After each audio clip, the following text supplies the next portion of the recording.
Bonjour Ludovic. Bonjour. Donc nous sommes en compagnie de Ludovic Souillard, C'est ça. toujours au salon de Thiel-en-Vexin. Et donc il est en train de réaliser un dessin de Templier. Exactement. Oui. Sur les légendes de Gisors. Alors, Dernier ouvrage sorti en août 2024. ah oui, donc c'est tout récent. Oui, c'est récent. Ouais. Et donc dedans, c'est un collectif, hein, c'est ça? Exactement, ouais. Et tu as réalisé une histoire à l'intérieur. De 5 pages sur le scénario de Eric Lanel, CK. D'accord. C'est même la première histoire de l'ouvrage. C'est la première, d'accord. Ouais. Et donc tu es que dessinateur ou tu fais aussi des scénarios des fois? Ça arrive que j'adapte un petit peu de temps en temps. Ouais. Mais il y a toujours une base quoi, de travail. Quoi. Après, moi, j'ai jamais encore fait d'histoire complète personnelle. Quoi. Ah oui, tu t'es pas encore lancé tout seul dans le scénario? Non, du tout. Et pourquoi les légendes de Gisors? C'est que tu es du coin?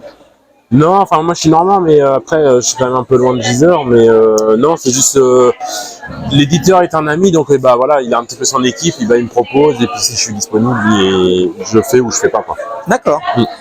Et alors, en dehors des légendes de Gisors, je vois que tu as fait aussi auprès des animaux le quotidien des parcs animaliers. Est-ce que tu peux nous en dire un petit peu?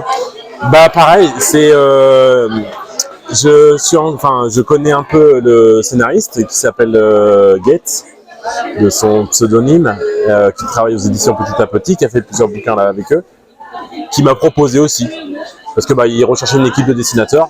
Oui. Comme il est dans l'ouvrage, il a essayé de concentrer sur plusieurs régions de France. Il a essayé justement de trouver un dessinateur qui est à peu près dans chaque région pour pouvoir aller éventuellement sur place dans les parcs zoologiques. Bon, à ce moment-là, on était en 2020, c'était le Covid, je crois. Oui. Donc c'était un peu compliqué, ça s'est un peu fait par internet. Oui, pour faire les salons, tout ça, c'est pas pratique. C'était un peu compliqué, ouais. Et en plus, voilà, du coup, l'ouvrage n'est pas sorti au moment que ça devait sortir, ça sortait un petit peu plus tard. Ce qui était pas mal. Il attendait aussi des retours des parcs pour valider ou non, et puis il n'a pas eu tous les retours d'ailleurs. Mais bon. Du coup, il est en vente dans les parcs ou pas du tout? Je pense, oui. Bah, moi, j'ai été voir le parc zoologique de Claire. Il était à ce moment-là. Est-ce qu'il y a encore? Ça fait déjà au moins une bonne année maintenant, c'est pas un an ou deux. Est-ce qu'ils ont renouvelé leur stock? Ça, je sais pas, mais je pense que oui. D'accord. Et alors, en dehors de ces deux BD-là, est-ce que tu as produit d'autres choses? Toujours des collectifs, principalement. D'accord. Ouais. Tu es quelqu'un de très collectif. Hein. Exactement. Pour un métier comme dessinateur qui est quand même un métier assez solo dans l'ensemble. Ouais. Non, mais parce que les occasions font le larron, comme on dit.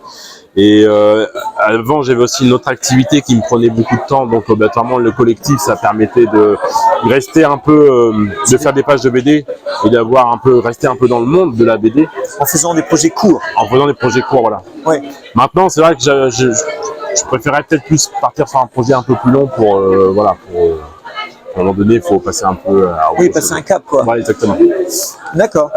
Et donc, tu as une idée un peu de la suite ou pas du tout? Pour l'instant, non. Non, t'as pas de projet dans les tiroirs? Oui, mais pour l'instant, on sait jamais vraiment de quoi demain est fait. Donc, parce que parfois, les envies sont là, mais ça ne suit pas toujours derrière. Mais voilà, il y a des choses qui se mettent en place. On verra en 2025 ce que ça va donner. Oui, pour l'instant, rien d'arrêté, on va dire. Non, pas du tout. Et alors, qu'est-ce qui t'a amené à la bande dessinée? Depuis tout gosse. Moi, tu lisais quoi, par exemple? Tu lisais quoi?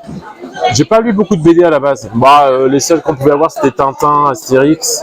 Ah, c'est des BD? Oui, bien sûr, c'est des BD, mais... Des grands classiques, même. Mais pour moi, déjà, mon âge, c'était déjà des grands classiques, quoi. Ouais. Moi, j'ai plus été baigné dans l'univers du Club Dorothée, les mangas, etc. C'est ça qui m'a vraiment donné envie de dessiner. Et après, quand j'ai découvert qu'en France, on était plus en franco-belge qu'en manga, du coup, voilà, je me suis... Est-ce que ce que tu fais là, c'est pas trop style manga? Non, pas du tout. Non, du tout. Non, parce que justement, à l'époque, le manga, voilà, c'était une certaine étiquette. Ouais. Aujourd'hui, moi, mais du coup, voilà, comme depuis, je me suis plus orienté vers le franco-belge, on va dire. Bah, j'ai gardé un peu mon... Mais donc en fait, ton envie est née avec le Club Dorothée. Ouais, principalement. Ouais. Et mon frère aussi dessinait, mon grand frère dessinait. Ouais. Et j'avais aussi envie de faire comme lui, quoi. Il y a un peu de ça aussi. Ça joue. Ouais, ça joue. Ça joue. Moi, j'ai pas eu de grands frères, donc avec des petits frères. Donc, c'est eux qui copiaient. Mais oui, voilà, on copie le plus grand. Et puis du coup, bah, quand je voyais dessiner, bah, je me suis dit, bah, moi aussi, je vais dessiner. Puis, mais bon, à un moment donné, on commence à aimer ça, en fait. Ouais, ouais. C'est pas que l'envie de copier, c'est aussi, bah, ah, j'aime bien, ça me fait du bien. Et c'est... Et le grand frère, du coup, il dessine ou pas maintenant? Aussi, toujours, oui, oui. Il fait aussi de la BD. Lui, il a touché aussi un peu au manga. Il a eu une période. Et puis maintenant, il fait ses petits projets aussi. Bah, il a fait ses projets solo. Ouais. Mais là, il est aussi avec un scénariste. D'accord. Ouais. Une famille de dessinateurs, donc. Non, parce que j'ai 2 autres frères et une sœur qui, eux, sont... Ah ben, pas tout le monde non plus. Mais voilà, pas tout le monde. Non, non, pas tout le monde. Mais sinon... On est déjà 2 dans la famille, les 2 pas derniers, souvent. ouais. Les 2 derniers, on est... Alors, et par contre, jamais un projet ensemble. On a déjà travaillé sur des collectifs ensemble pour aller un peu plus vite. Ouais.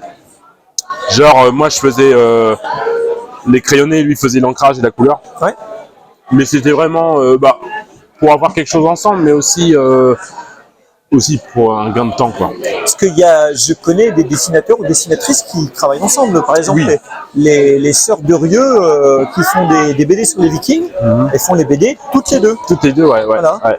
Et elles dessinent, elles font les scénarios ensemble, les dessins ensemble. Ouais. Et je suis totalement incapable de savoir qui a fait quoi. Qui a fait quoi, ouais. Ouais, Ils ont un style proche. Ouais, ils ont un style Ouais. très proche. Bah, après, il y a ça aussi. Je pense que quand on a un style proche, c'est peut-être un peu plus simple. Quand on a un style un peu... Alors, moi, avec mon frère, on n'est pas non plus un style complètement à l'opposé, mais on n'a pas l'approche du dessin de la même façon. Voilà. Okay. Et mais il y a aussi l'envie de vouloir faire un dessin de A à Z à un moment donné.